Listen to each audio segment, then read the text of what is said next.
शांति। ओम शांति। ओम शांति। ओम शांति। ओम शांति। ओम शांति। आज 12 तारीख की बाबा की साकार महावाक्य है। मुख्य सार में बाबा कहते, मीठे बच्चे बाप जो पढ़ाते हैं उसे अच्छी रीति पढ़ो तो 21 जन्मों के लिए सोर्स ऑफ इनकम हो जाएगी। बाप जो पढ़ाते हैं उसे अच्छी रीति पढ़ो तो 21 जन्मों के लिए सोर्स ऑफ इनकम हो जाएगी, सदा सुखी बन जाएंगे। बाबा जो हमें पढ़ा रहे हैं ईश्वरीय पढ़ाई 21 जन्मों के लिए सोर्स ऑफ इनकम है। बाबा कहते हैं इसको अच्छी तरह पढ़ो, अच्छी तरह पढ़ने से ही सदा सुखी बनेंगे। पढ़ना माना ही हम ज्ञान सुनते हैं और उससे हम अपने जीवन बनाते हैं, है ना, कुछ सीखते हैं। जब सीखेंगे जीवन बनाएंगे तो सुखी बनेंगे। तो अच्छी तरह पढ़ना है। पढ़ाई में बाबा एक शब्द यूज़ करते, कभी गफलत नहीं करना है। अच्छी तरह पढ़ना माना ही कभी गफलत ना हो, तब सदा सुखी बनेंगे।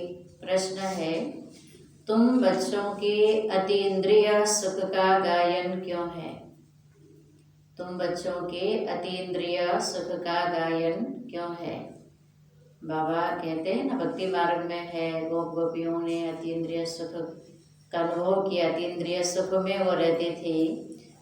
बाबा ने कहा ये सुख तुम बच्चों के लिए ही कहा गया है ना। तो क्यों बच्चों के लिए कहा गया है कि अतीन्द्रिय सुख इन्होंने पाया? क्यों कहा गया? भगवान आकर हमको पढ़ाते हैं, ये खुशी हमें है। उत्तर, क्योंकि तुम बच्चे ही इस समय बाप को जानते हो। तुमने ही बाप द्वारा सृष्टि के आदि मध्य अंत को जाना है। तुम अभी संगम पर बेहद में खड़े हो। जानते हो अभी हम इस खारी चैनल से अमृत के मीठे चैनल में जा रहे हैं। जैसे स्टीमर जब सागर में चलते हैं तो वो भी चैनल पार करते हैं। बाबा कहते हैं तुम बच्चे भी संगम युग में बेहद में खड़े हो।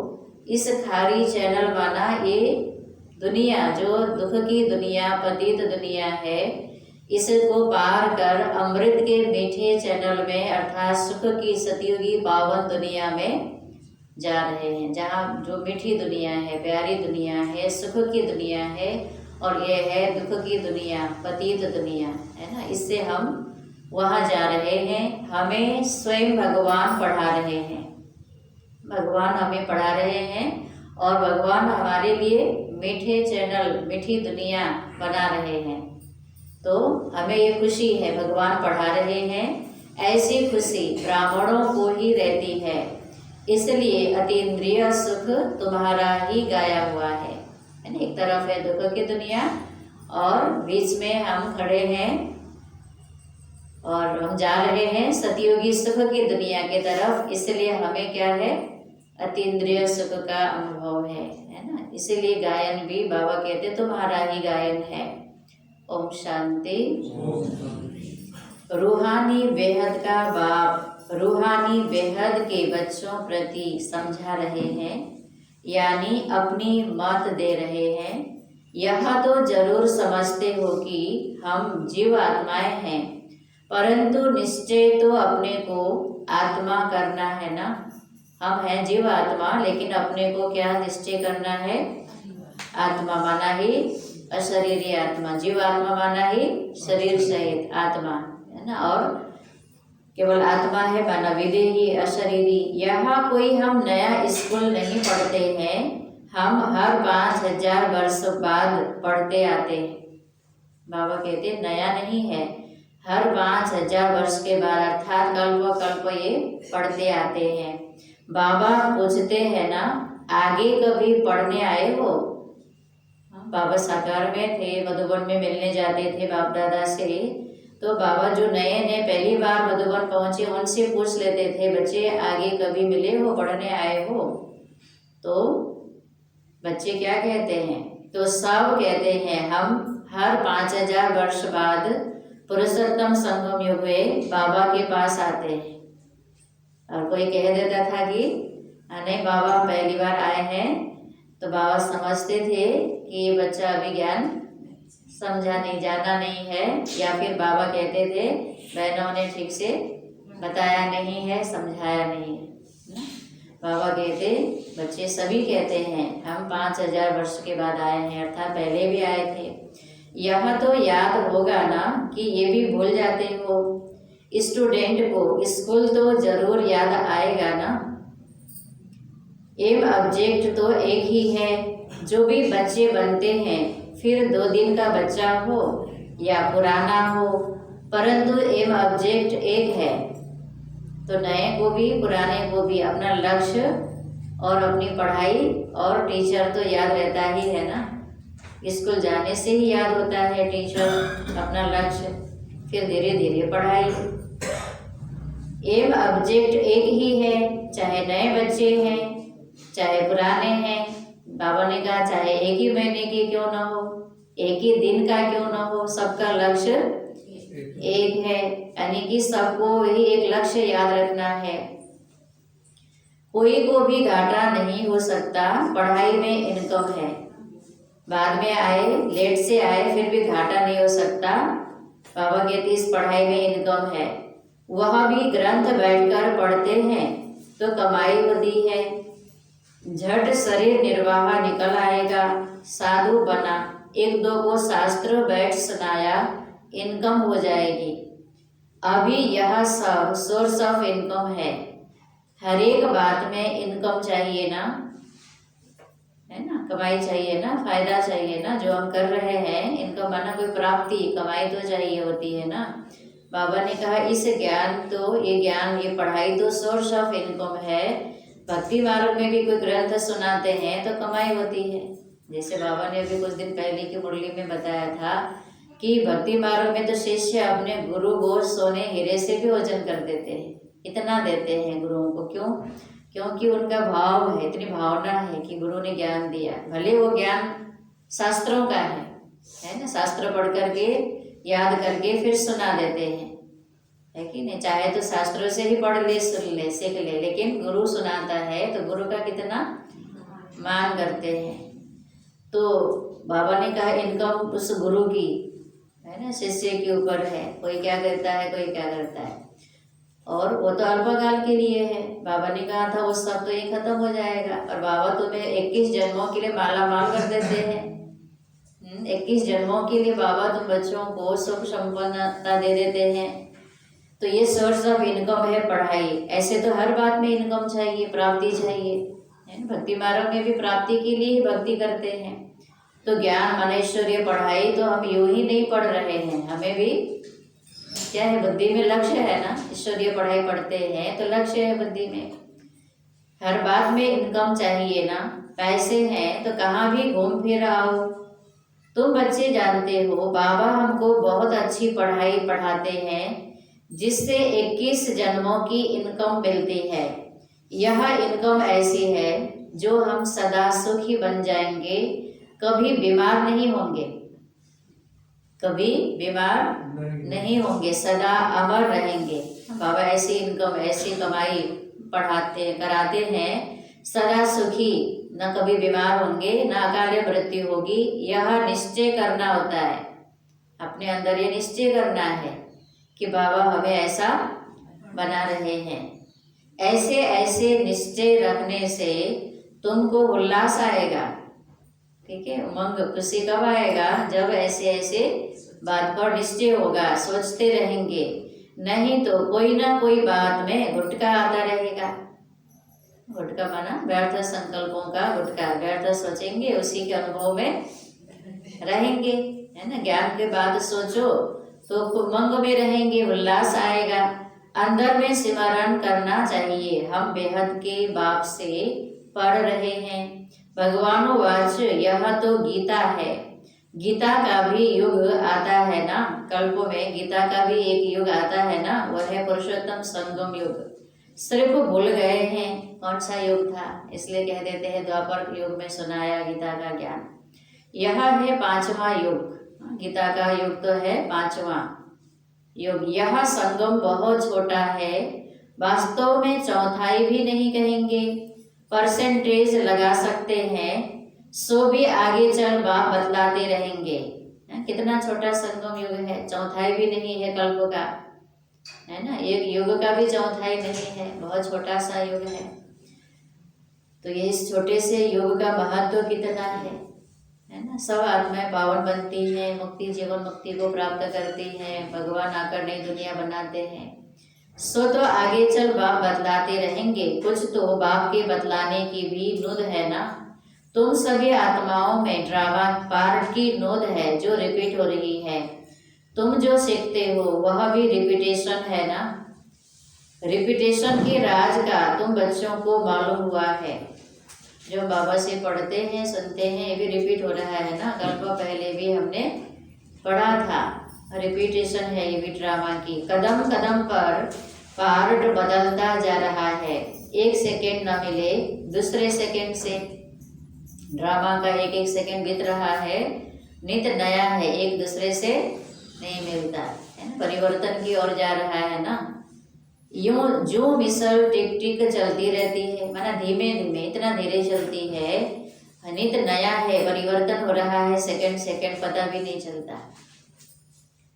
टिक हुई सेकंड पास हुआ, अभी तुम बेहद में खड़े हो, दूसरा कोई भी मनुष्य मात्र बेहद में नहीं खड़ा है।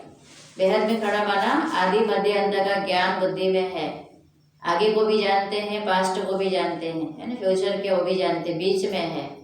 कोई को भी बेहद की अर्थात आदि मध्य अंत की नॉलेज नहीं है। अभी तुमको फ्यूचर का भी मालूम है, हम नई दुनिया में जा रहे हैं। यह है संगम युग जिसको क्रॉस करना है। खारी चैनल है ना, ज्ञान की स्टीमर में बैठ गए हैं ना, बाबा ने हमें स्टीमर में बिठाया है। ये खारी चैनल है दुनिया कलयुग, इसको पार करना है ना। यह है मीठे मीठे अमृत की चैनल। ये संगम युग भी क्या है, मीठी अमृत का चैनल। यह वह है विष की, दुनिया में है विष। अभी तुम विष के सागर से क्षीर सागर में जाते हो। विषय विकार ही क्या है, विष है जो आदि मध्य अंत दुख देता है। तो बाबा ने कहा इस विषय सागर से निकल तुम बच्चे क्षीर सागर पावन पवित्र निर्विकारी दुनिया में जाते हो। यह है बेहद की बात, दुनिया में इन बातों का कुछ भी पता नहीं है, नई बात है ना। यह भी तुम जानते हो भगवान किसको कहा जाता है, वह क्या पार्ट बजाते हैं, टॉपिक में भी बताते हो। आओ तो परम पिता परमात्मा की बायोग्राफी तुमको समझाएं। यूं तो बच्चे बाप की बायोग्राफी सुनाते हैं, कॉमन है। यह तो फिर कौन है, यूं तो बच्चे ही माँ बाप की बायोग्राफी को बताते सुनाते हैं, जब हमारे माता पिता ऐसे थे, पता है ना। तो यह है कौन, जिसका हमें बायोग्राफी सबको समझाना है। बापों का बाप है शिव बाबा, भगवान बाप का बाप। सभी जो हमारे लौके फादर है वो भी उनको परम पिता कहकर पुकारते हैं।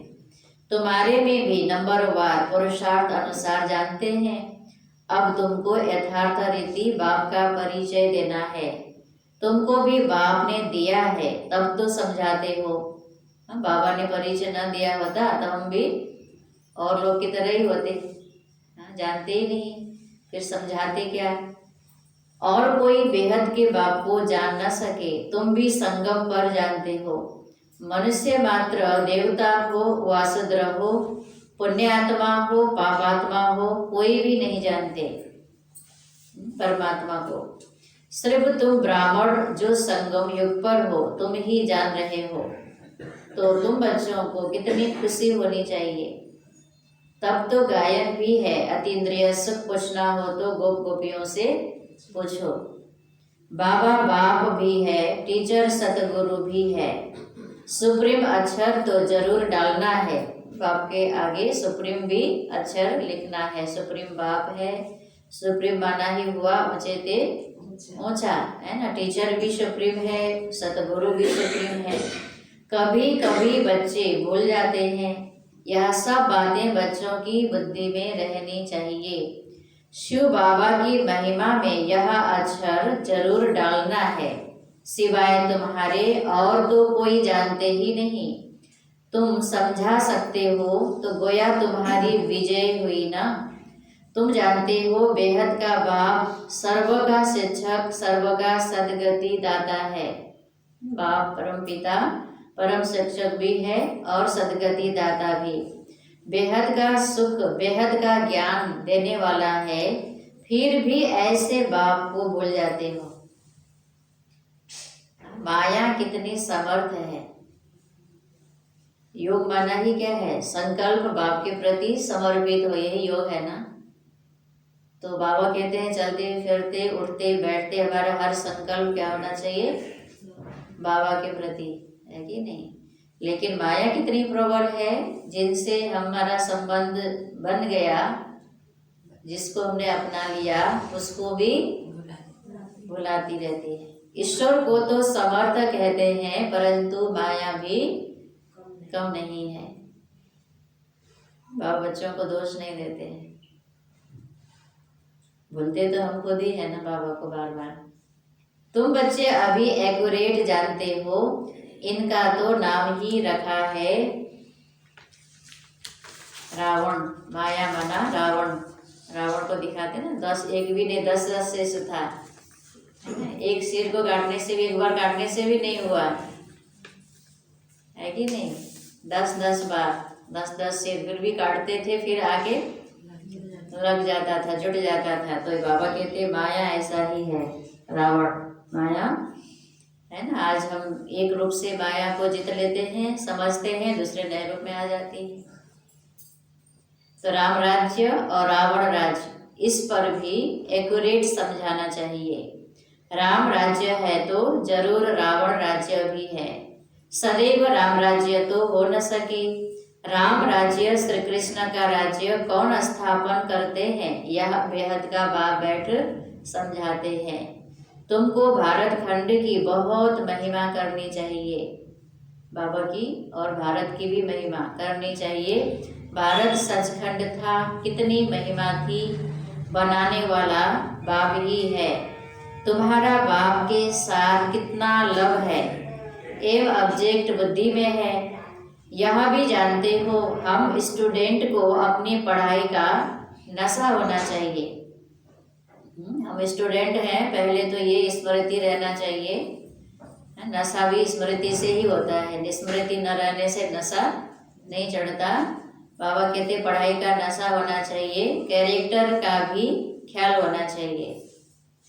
ऐसा नहीं कि मुझे अच्छी कॉलेज में एडमिशन लिया, नशा तो चढ़ गया, हाँ मेरे जैसा कोई नहीं, पर लक्षण ही कुछ स्कूल कॉलेज में सीखे ही ना, तो क्या होगा, बनेगा। बाबा कहते हैं तुम्हें नशा भी चाहिए, कैरेक्टर का भी ख्याल चाहिए, होना चाहिए।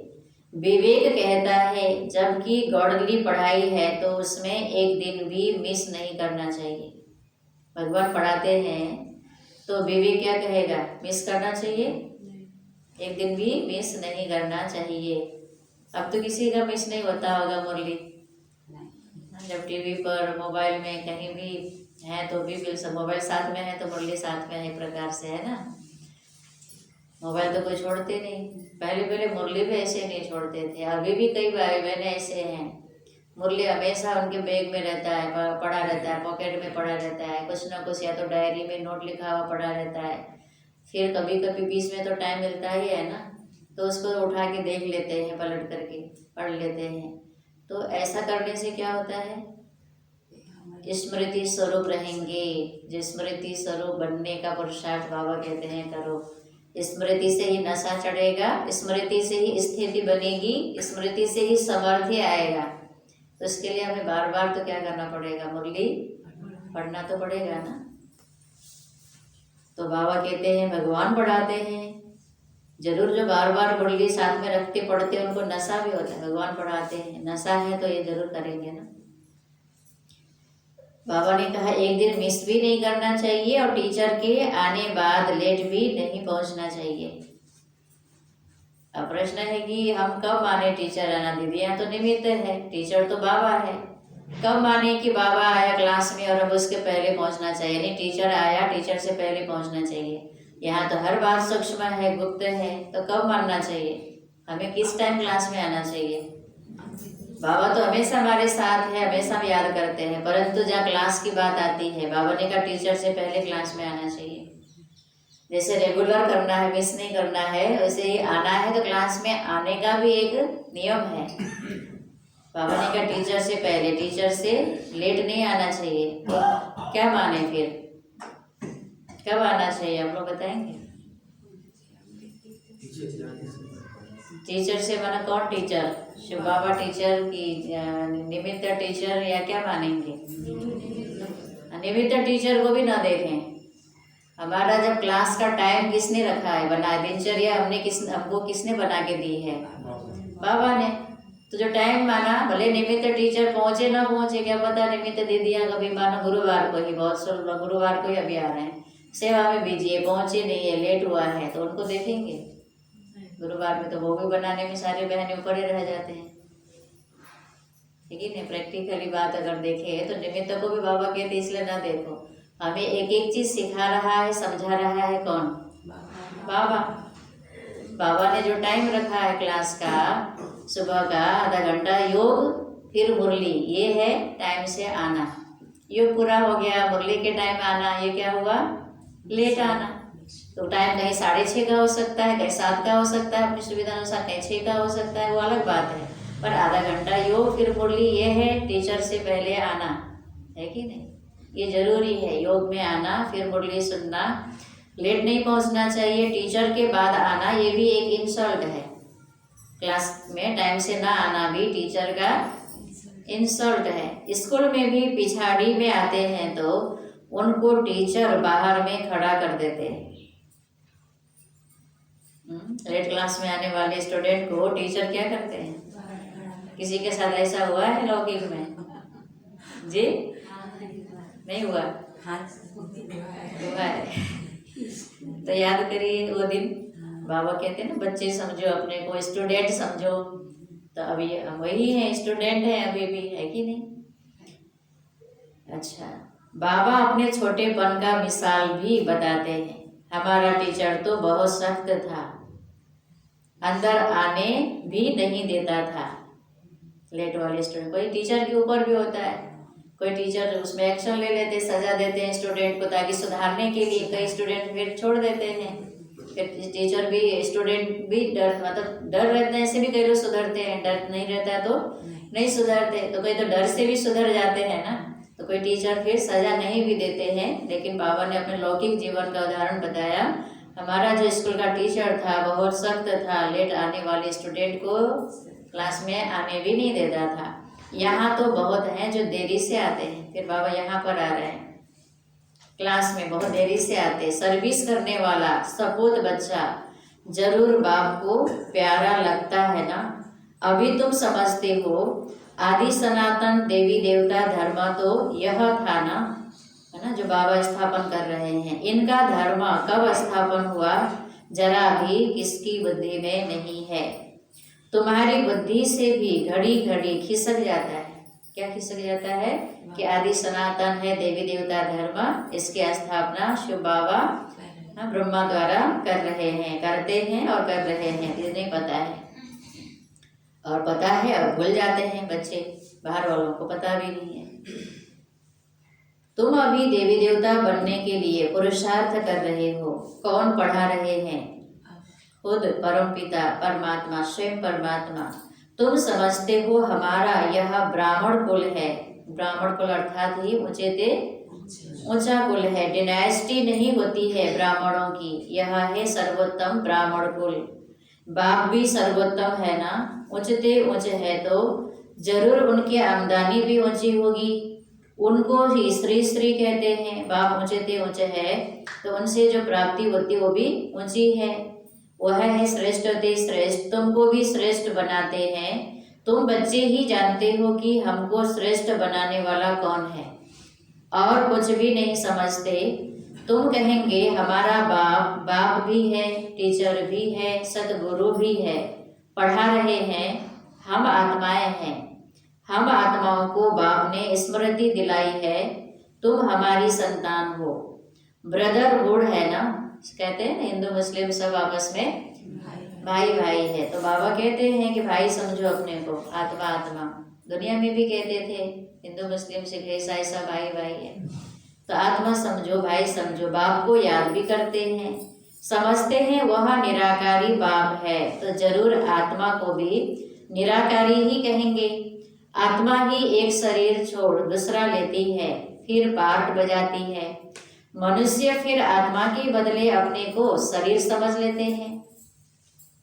आत्मा में अविनाशी आत्मा हूँ यह भूल जाते, मैं आत्मा हूँ यह भूल जाते हैं। मैं कभी भूलता नहीं हूँ, तुम आत्माएं सभी हो शालिग्राम।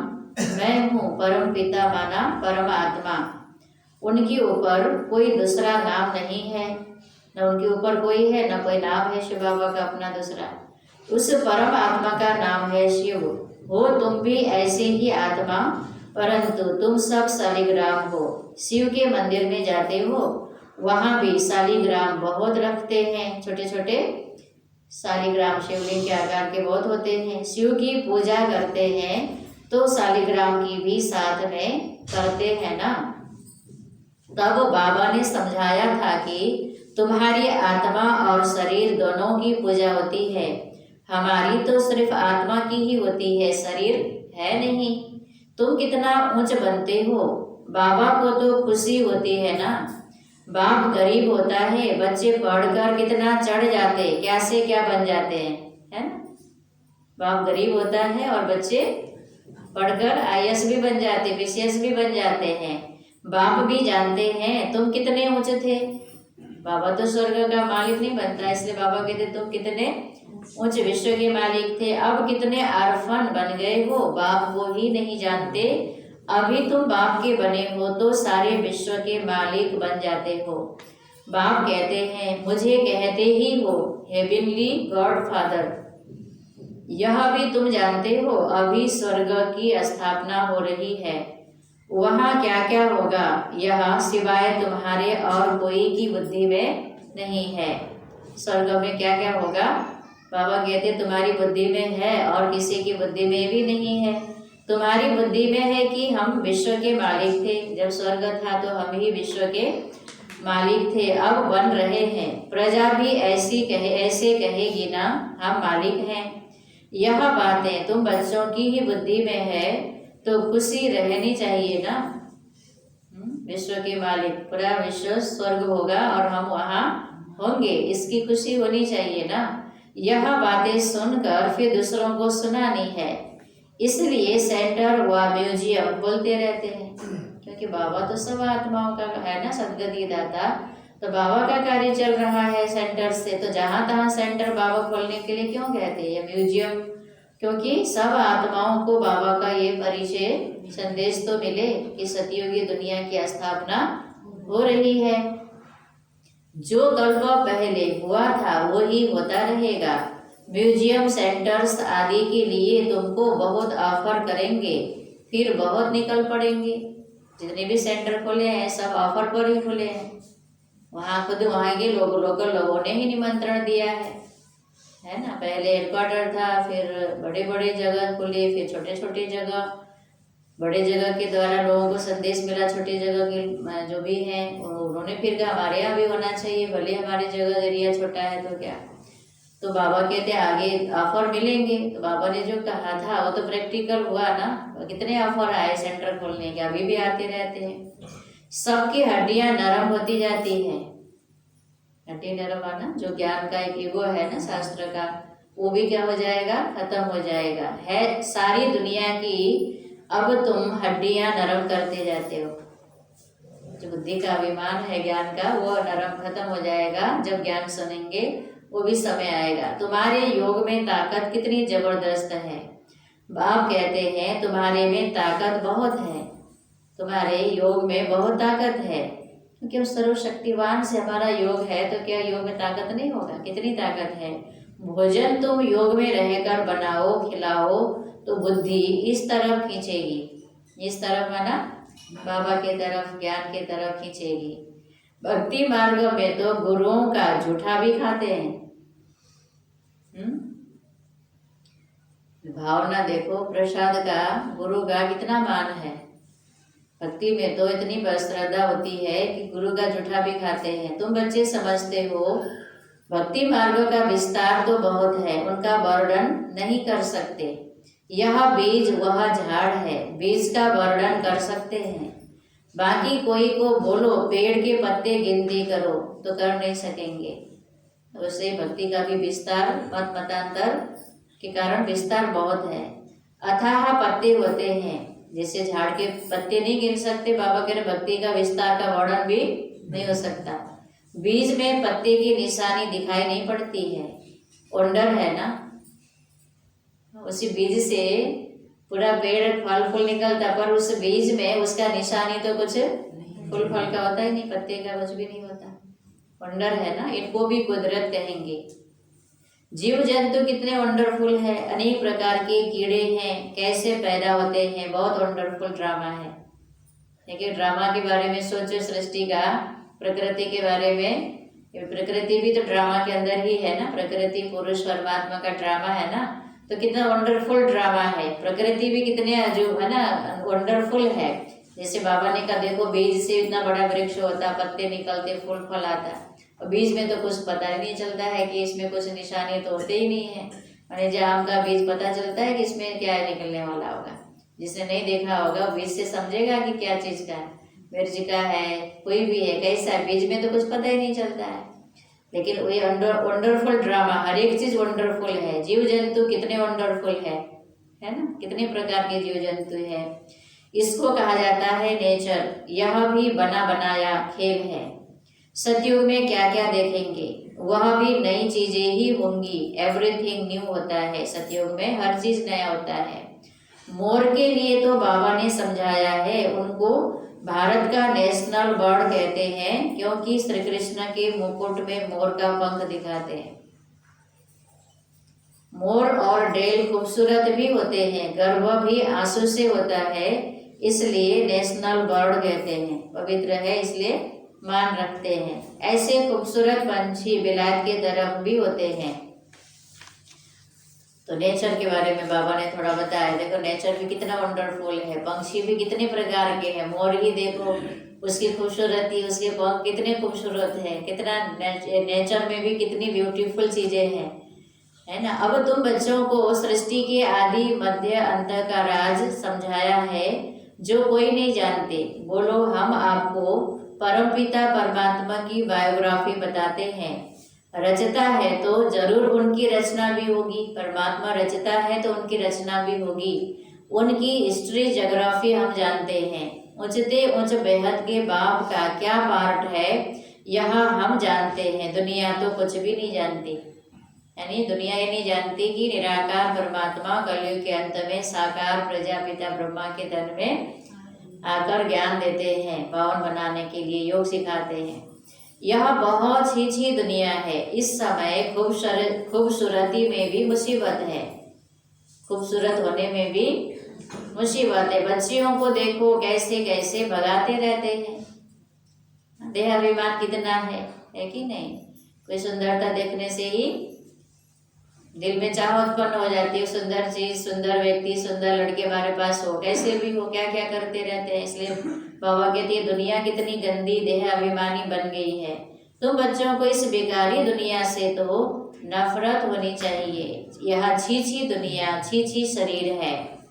हमको तो अब बाप को याद कर अपनी आत्मा को पवित्र बनाना है। हम सत प्रधान थे, सुखी थे, अभी तमो प्रधान बने हैं तो दुखी है, फिर सतो प्रधान बनना है। दुख और सुख का आधार क्या है? तमो प्रधानता और सतो प्रधानता। सतो प्रधान माना निर्विकारी, तमो प्रधान माना ही विकारी को कहते हैं। तुम चाहते हो हम पतित से पावन बने, भल गाते भी हैं, भक्ति मार्ग में गाते हैं पतित पावन, परंतु नफरत कुछ भी नहीं आती। पावन बनाने के लिए ईश्वर को पुकारते हैं, पर इस पतित दुनिया से, पतित पना से नफरत नहीं आती है दुनिया वालों को, है ना। हम बच्चों को जो अब आई है कि नहीं, पुरानी पतित दुनिया से, पतित लोगों से। तुम बच्चे समझते हो यह छी दुनिया है, नई दुनिया में हमको शरीर भी गुल मिलेगा, अभी हम अमरपुरी के मालिक बन रहे हैं। तुम बच्चों को सदैव खुश हर्षित मुख रहना चाहिए, तुम बहुत स्वीट चिल्ड्रेन हो। बच्चे को कह देंगे क्या तुम बहुत प्यारे हो, खिल जाता है चेहरा, थोड़ी देर के लिए बच्चे खुश होते हैं, है कि नहीं। तो बाबा कहे आज तुम बहुत स्वीट चिल्ड्रेन हो, तुम्हें बहुत खुश रहना चाहिए। सबके चेहरे में मुस्कान तो आ जाना चाहिए ना, बाबा के इतने मीठे शब्द सुनने से। बाबा कह रहे तुम बहुत मीठे, रोज बाबा मीठे मीठे बच्चे कहते ही हैं, है कि नहीं। बाप 5000 वर्ष बाद उन्हीं से आकर मिलते हैं तो जरूर खुशी होगी ना। जो कल्प पहले मिले थे हम बच्चे, उन्हीं से बाबा कल्प मिलते हैं आकर के, तो मिलने से खुशी होनी चाहिए। हम फिर से आए हैं बच्चों से मिलने। अच्छा, मीठे मीठे सिगी लदे बच्चों प्रति माता पिता बाप दादा का याद प्यार और गुड मॉर्निंग। रूहानी बाप की रूहानी बच्चों को नमस्ते। हम सब रूहानी बच्चों की तरफ से रूहानी बाप दादा को याद प्यार, गुड मॉर्निंग और नमस्ते नमस्ते। शुक्रिया बाबा, शुक्रिया। अच्छा, धारणा के लिए मुख्य सार है। पहले पॉइंट, हम गॉडली स्टूडेंट हैं, इसलिए पढ़ाई का नशा भी रहे तो अपने कैरेक्टर्स पर भी ध्यान हो। हम गॉडली स्टूडेंट हैं, ईश्वरीय विद्यार्थी हैं, और इसलिए पढ़ाई का नशा भी रहे और अपने कैरेक्टर्स पर भी ध्यान हो। एक दिन भी क्या नहीं करना है, आज बाबा ने पढ़ाई मिस नहीं करनी है। देर से क्लास में आकर टीचर की इंसल्ट नहीं करना है। टीचर माना बाबा। दूसरी पॉइंट, इस बेकारी छी दुनिया से नफरत रखनी है। वैराग्य, आज बाबा कड़ा शब्द यूज कर रहे हैं, नफरत रखनी है। वैराग्य थोड़ा मीठा शब्द है, नफरत थोड़ा कड़ा है। तो इस बेकारी छी दुनिया से नफरत रखनी है। बाबा की याद से अपनी आत्मा को पवित्र सतोप्रधान बनाने का पुरुषार्थ करना है। सदैव खुश हर्षित मुख रहना है। तो खुश हर्षित मुख रहने के लिए क्या करना है, बराबर अपने आप को आत्म समझ बाबा को याद करना है। अपने आप को ज्ञान की बातें याद दिलाते रहना है, ठीक है ना। याद करेंगे जितना उतना खुशी रहेगी, जितना स्मृति में रहेंगे उतना खुशी रहेगी। बाबा का वरदान है आज का, अंतवाहक शरीर द्वारा सेवा करने वाले कर्म बंधन मुक्त डबल लाइट भव। अंतवाहक शरीर द्वारा सेवा करने वाले कर्म बंधन मुक्त डबल लाइट भव। स्पष्टीकरण है, जैसे स्थूल शरीर द्वारा साकारी ईश्वरीय सेवा में बिजी रहते हो, ऐसे अपने आकारी शरीर द्वारा अंतवाहक सेवा भी साथ साथ करनी है। जैसे ब्रह्मा द्वारा स्थापना की वृद्धि हुई, वैसे अभी आपके सूक्ष्म शरीरों द्वारा शिव शक्ति के कंबाइंड रूप के साक्षात्कार द्वारा साक्षात्कार और संदेश मिलने का कार्य होना है। जो शुरू में हुआ, आदि में हुआ, अंत में भी होना है। शुरू में ब्रह्मा बाप द्वारा हुआ, बाबा कह रहे हैं अब आप द्वारा होना है, बच्चों द्वारा होना है। तो जैसे घर बैठे लोगों को बाबा का साक्षात्कार हुआ, व्यक्त ब्रह्मा का, फरिश्ते रूप का, तो आप बच्चे का भी उसी रूप का साक्षात्कार होगा। इसके लिए हमें क्या करना होगा, अशरीरी फरिश्ता रूप का खुद अभ्यास करना, उस स्थिति में रहना होगा। लेकिन इस सेवा के लिए कर्म करते भी किसी भी कर्म बंधन से मुक्त सदा डबल लाइट रूप में रहो। कर्म करते कर्म के बंधन से मुक्त डबल लाइट रूप में रहो, तभी ये सेवा के हम योग्य बनेंगे। स्लोगन, मान के त्याग में सर्व के माननीय बनने का भाग्य समाया हुआ है। मान के त्याग में सर्व के माननीय बनने का भाग्य समाया हुआ है। माननीय बनना है तो बाबा क्या कह रहे हैं? त्याग करो, मान का त्याग करो, खुद ही माननीय बनेंगे। त्याग में ही ये भाग्य समाया हुआ है। कहते भी हैं त्याग से भाग्य बनता है, तो माननीय बनने का भाग्य उनको प्राप्त होता है जो मान का त्याग करते हैं। मान का त्याग करना अर्थात ये इच्छा नहीं रखना कि मुझे मान मिले, ये इच्छा का त्याग कर देना। मुख्य सार में था, मीठी बच्चे बाप जो पढ़ाते हैं उसे अच्छी रीति पढ़ो तो 21 जन्मों के लिए सोर्स ऑफ इनकम हो जाएगी, सदा सुखी बन जाएंगे। ओम शांति। ओम शांति।